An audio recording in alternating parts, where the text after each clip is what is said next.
Thank you for tuning into Literary Blend, a publishing podcast. I'm your host, Demi Michelle Schwartz. There's no perfect recipe for chasing a dream in the publishing industry, but I hope the conversations on this show give you the ingredients you need to bake yours into reality. So let's flip the page and get into this chapter of Literary Blend.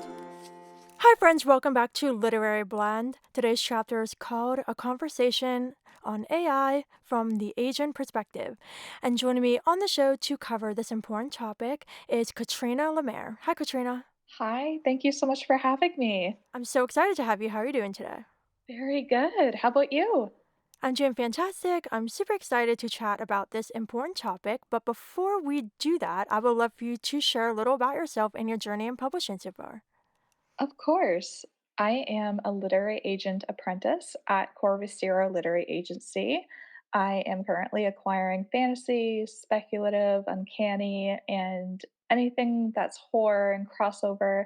And I've just started my agenting journey this year, and it's just been such an amazing experience so far. Amazing. Well, I'm super excited for you and I can't wait to see what the future holds. Thank you. You're so welcome. So now let's dive into our chat about AI. When I asked you if you were interested in being on the show, you suggested covering this topic. So I would love for us to start by having you share why you feel so passionate about covering this topic on the show. Yeah, so in an evolving shift in the literary landscape, it's been such a palpable presence, and it's something that I feel like it's coming more to the forefront throughout different aspects of the publishing field. And today I'm so excited to discuss this topic because AI, as you know, has been seen across various mediums and platforms, and seeing how it's affecting not only writers but publishing as well is just so fascinating. It definitely is. And along with being an author and an editor, being in the publishing space, I'm also a songwriter. And I've definitely seen AI weasel its way into the music industry as well. And so I feel like it's really becoming a presence, like you said, in like not only publishing, but all forms of entertainment, like graphic design, writing, music, film, and stuff like that. So it's really becoming a bigger part of all of that. And I'm really curious to dive into the agenting side, because as an author and an editor, just stating simply that I don't support AI. And so I'm curious to see, like what agents are facing when they're reviewing queries, when they're, speaking to publishers and that kind of thing. So let's start with the querying side of things with when agents are reviewing queries. What are some ways that you think it's super obvious to recognize when AI was used in a query package? Yeah, so the first thing that we can note from just a query letter would be the mechanical, almost not normal use of verbiage in a query. So this can be like something that's completely out of normal vocabulary that a normal person would use. So it would read more or less like, oh, salutations, like greetings, or in a way that's not that those are examples, but examples more or less that don't tilt to the normal human language. It's almost detected through a way of syntax and certain usages of what feels more natural to us than what AI would generate. And usually, what AI would generate is something way more formulaic and more or less like it's the flow is not there. It doesn't feel normal, and it does feel more or less conducted in a manner that doesn't feel like it has a pulse, almost as if it's more detached from the authentic voice of a creator. Where, if you were to get a query for someone from someone who did not use AI, it would feel more authentic to their voice, the tone, what they're trying to convey, and the passion. Whereas queries received with AI is completely devoid of that, and you don't really get the emotion or the fervor behind it. Absolutely, and I definitely want to touch on voice briefly in a second, but that's completely 100% true for query letters, and I'm assuming you see the same when you read pages that evidently used AI. Mhm. Yes, I actually encountered an ev an occurrence or an example lately where I read, a certain submission, I requested the full, and, like, everything seemed really good, and then agents talk. So we have our own communities, we have our own ways of communicating. And someone, a fellow agent of mine, actually reached out to me saying, "Hey, saw you interacting with this person. I declined because I had strong suspicions that their work was AI." So that made me reconsider things in a way where it's like, oh, so the level of AI varies from either you can tell right away or you're going to have to really hone in your focus. And as I read those pages from the full, it started to become more evident throughout the pages that there's a stylistic consistency and lack of almost emotion or even it's like a certain again, it's mechanical. It almost feels like it's something that was generated instead of authentically woven together, where you can sense that there is a human hand behind the page. So it was really interesting to come across that because in submissions today, we have to be extra careful with what comes into our inboxes because we want to be representing an authentic author who wants to creating in a way that's authentic to them and what they're trying to say because there is the topic of creative integrity where it has to be approached a certain way where it feels true to what the author is trying to accomplish rather than trying to generate it in a manner that's almost devoid of that, which is a shame. And again, it's taking a lot more time sometimes for agents to go through their inboxes nowadays with the presence of AI because it's another sensitivity that we have to train ourselves in to really do that extra filtering. Thank you so much for sharing that experience that you had. That gave really great insight into how something AI generated could literally get past that first step and an agent requests the full, not even knowing. And the other thing as well is on Query Tracker now, which is totally new because the first time I queried in like 2022, 2023, the new part on there that says, like, you check the box yes or no if AI was used, that wasn't a thing the first time I queried. Now that I'm querying again and seeing that, I'm like, "Oh, wow, like, that's here." But I like how that's there, but at the same time, I'm sure there are authors out there who are checking no there when they're actually using AI, and so what do you think of that feature? Do you find that useful or no? I feel like it, if anything, it's a good test of honesty. Um, but going beyond that test of honesty, it has to come down to deduction and familiarity with the various platforms and use of AI and how it presents itself and what those manifestations look like when they come in. So now that we're seeing a shift, it almost feels like we should safeguard a little bit, or there should be some systems that safeguard against that or recognition. But again, as we all know, AI is such an evolving tool that's been growing at a very very fast pace. So if there are ways to safeguard, it would have to be almost done more with the mindfulness of actually approaching what this looks like, what it will look like in the future, how it's going to shift from what it is now.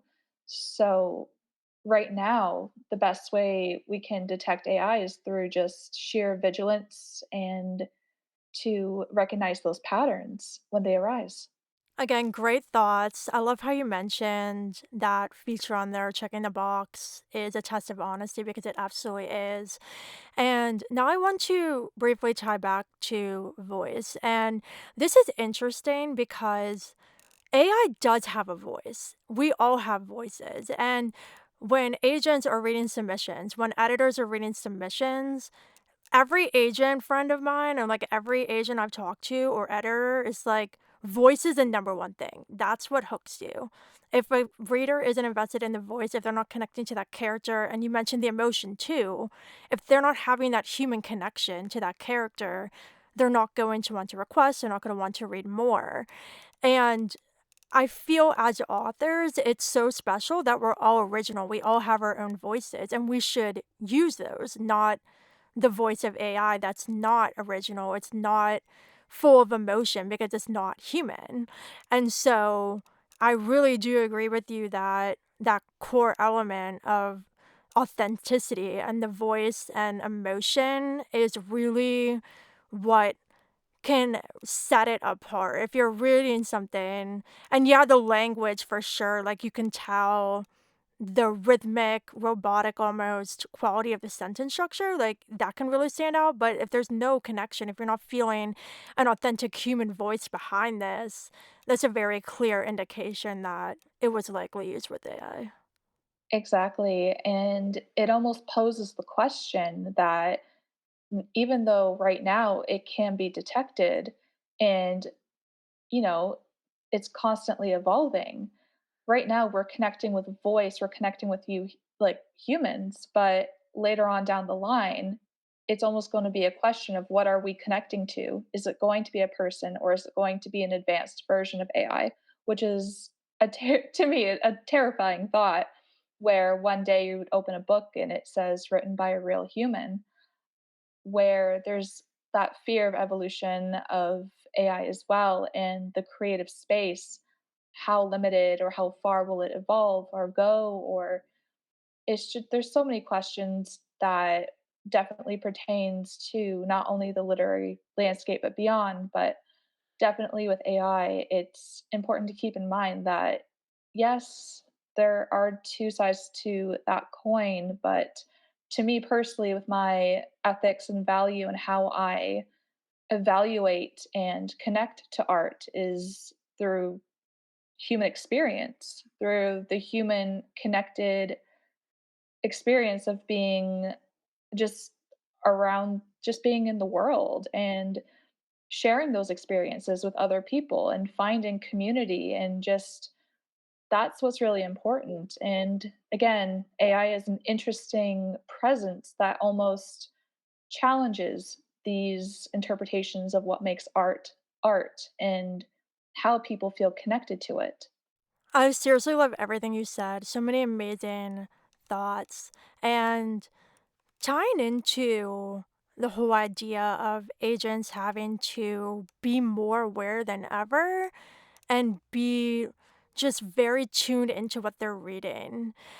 It's adding extra work for you guys because you have so many submissions to read, you have so many queries, and where in the past, of course, like, it takes long to read through all that, but I feel like now it's taking even longer because you're not only having to evaluate whether a query is a fit.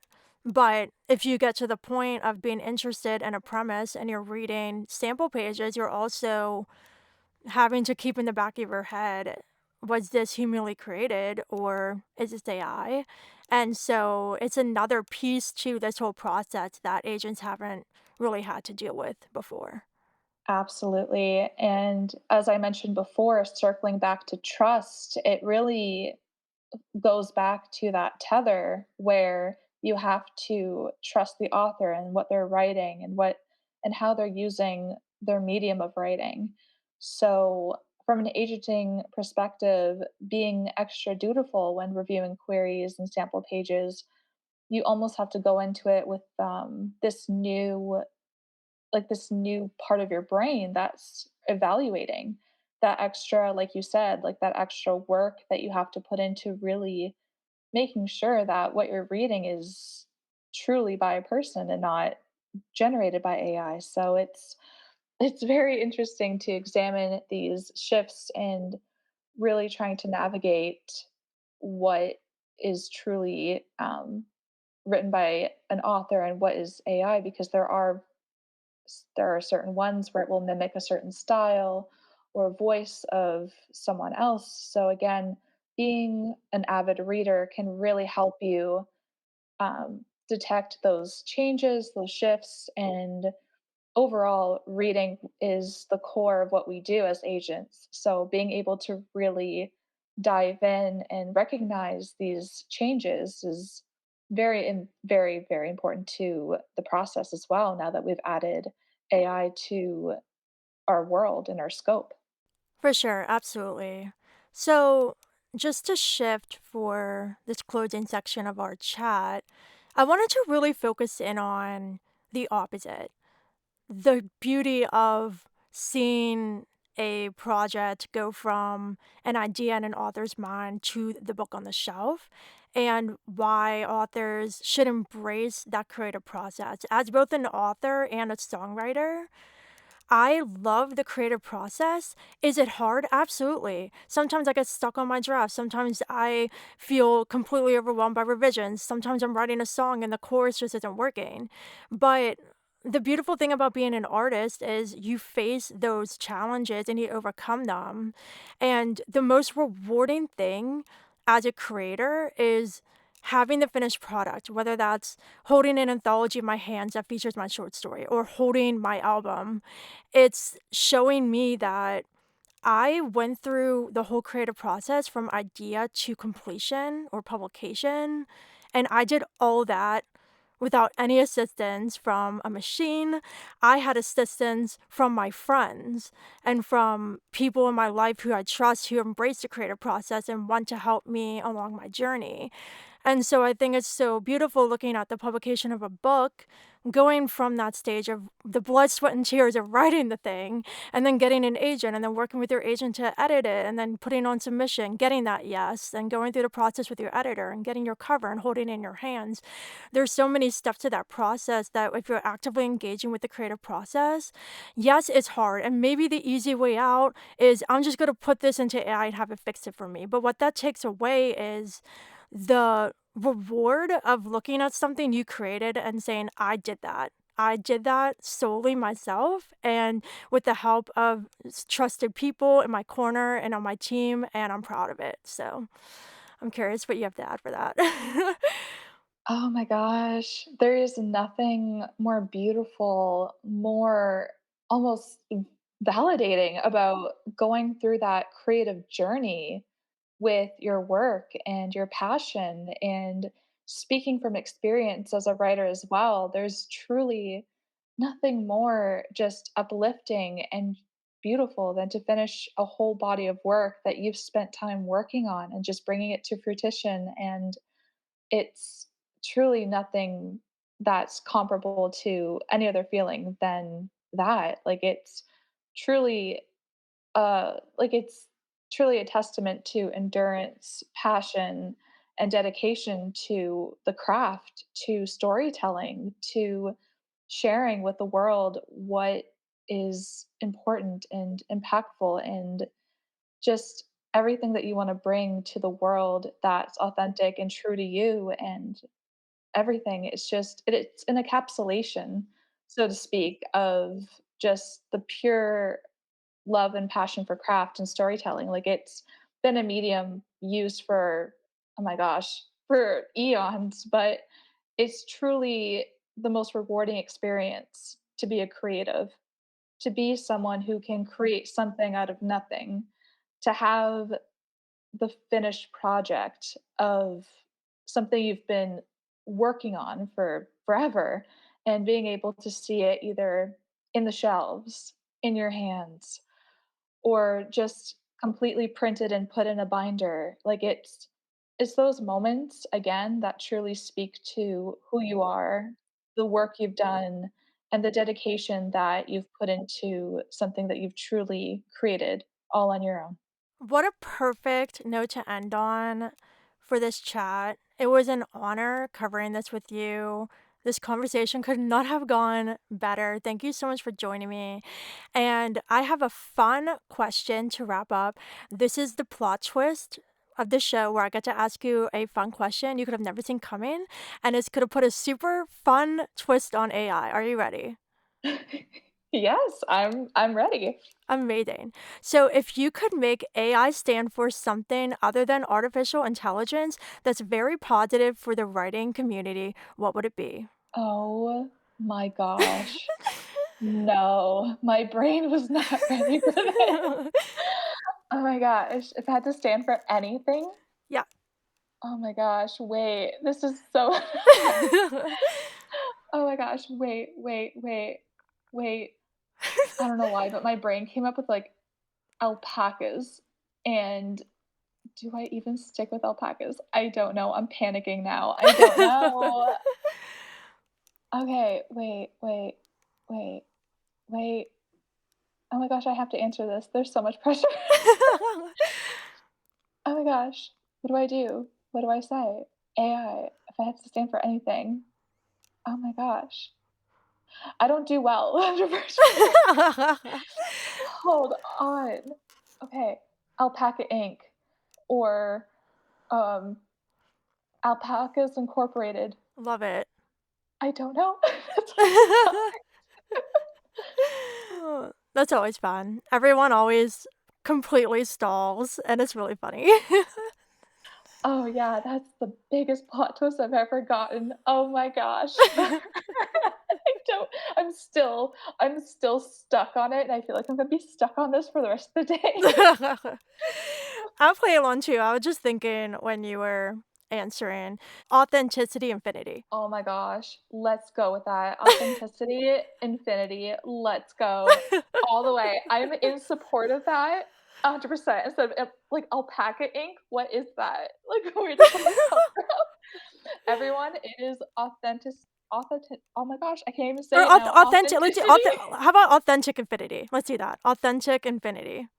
authentic infinity. Let's do it. That's it. That's that's the way to go. Amazing. Can you please share with everybody where they can connect with you online and check out all you do as an agent if they're interested in querying you? Absolutely. So everyone can find me on Twitter and Blue Sky at Bookish Moons. And I believe my Instagram is, let me go back here because I don't remember any of my handles ever, is Katrina Lemlit on Instagram. And if anyone wants to find me for a potential query, if anyone's interested, it will be on the website at corbusieraliteraryAgency.com. Amazing. Thank you so much for joining me for this super important and insightful conversation. Thank you so much for having me, Demi. It's been wonderful being here. You are so welcome. It has been wonderful having you. Listeners, that is a wrap on this chapter of this show, all about AI from the Asian perspective with Katrina. If you enjoyed our conversation, please consider leaving Literary Blend a review and giving it 5 stars to help others just like you discover it. Also, if you have friends in publishing who you think would enjoy the show too, please pass it along to them. Thanks for listening, and until we flip to the next chapter, happy reading and writing.